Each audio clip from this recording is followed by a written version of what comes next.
Ambassador Ford, Diplomatic Mission to Kepler-1649c by Joseph N. Wdowski, Cowboy.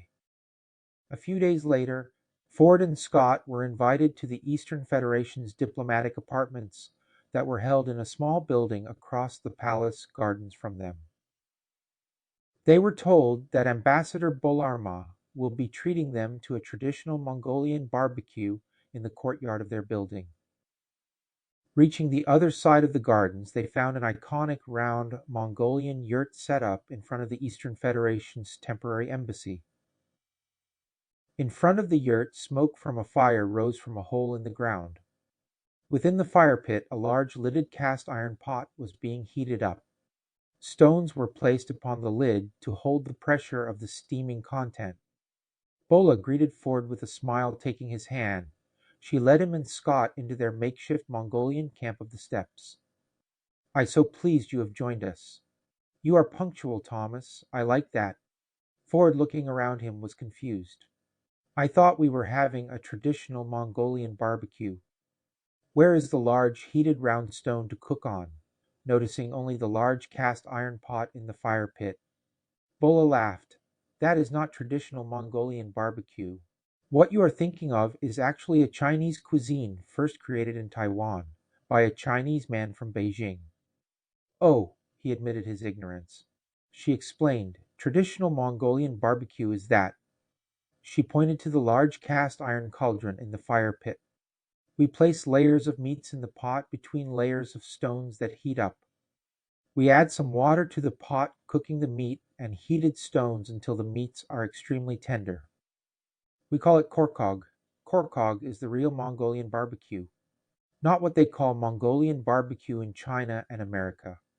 I look forward to trying it." Ford was actually hungry. She led the two men into the yurt, still pulling Ford by the hand.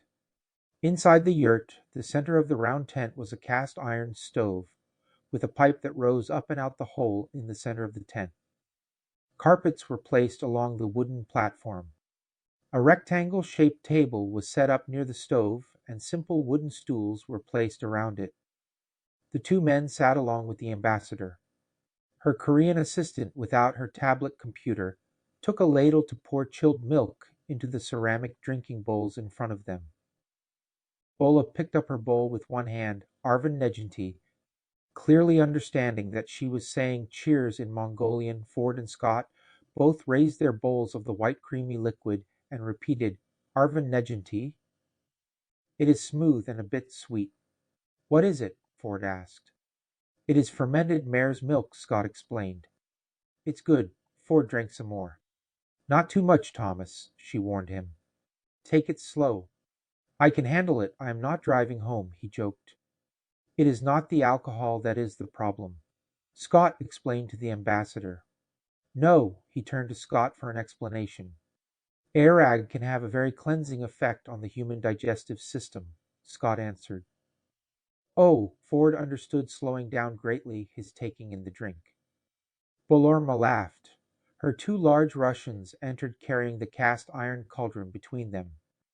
Her Korean assistant, using an oven mitt, lifted the lid, filling the yurt with the aroma of cooked mutton. Serving from the cauldron, she passed large ceramic bowls to the ambassador and her guests. The bowls had generous helpings of tender mutton that fell off the bone. The hot stones were served with the meat. "Do not eat the stones," Bola joked with Ford. He smiled in response and looked at the table, finding a fork and knife for eating. "No chopsticks?" he asked her. "Again you thinking Chinese. We use forks, knives, and spoons to eat, much like Westerners. It's funny that I had to travel 300 light years to experience my first real traditional Mongolian barbecue with an extremely beautiful Mongolian woman," Ford mentioned as he enjoyed the meal and the ambience of the Mongolian yurt. If he did not know better, he would think he was really on the Asian steppes. "I was Miss Mongolia 2139, she informed Ford. "I used my winning to study foreign affairs at St. Petersburg State University." Scott was impressed. "It is a very good university." Ford was not surprised that she was an actual beauty contest winner and had graduated from a prestigious university. It explains you're Russian. You're Chinese? I earned my master's in Western Studies at Peking University in Beijing, she informed him. He realized that her English must be much better than she was letting on. Even in the Eastern Federation, English was still the diplomatic language. She would not have been able to graduate from such impressive universities without her mastering English. It was at that moment Minister Gorlock entered the yurt. Seeing that he was accompanied with Lady Gwengarra and her escorts, they all stood. I am most sorry for our tardiness, Lady Gwengarra said, taking her seat at the table with Gorlock.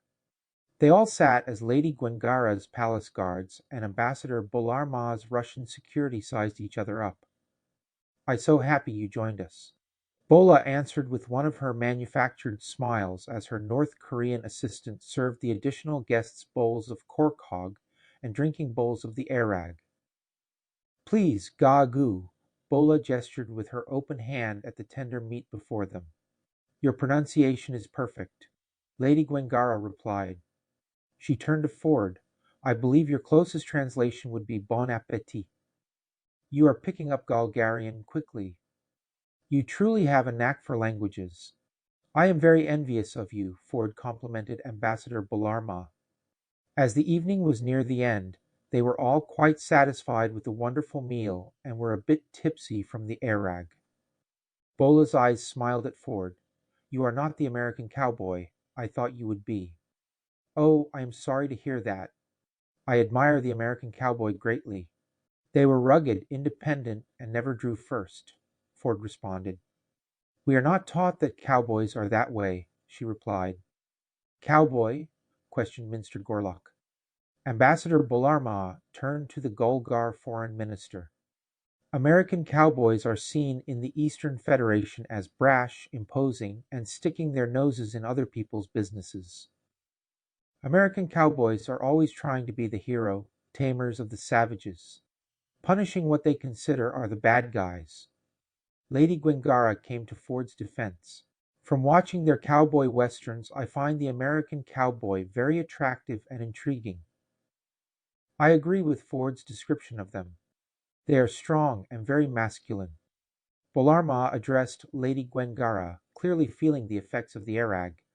Those are fictional heroes. Their Western stories are fantasies.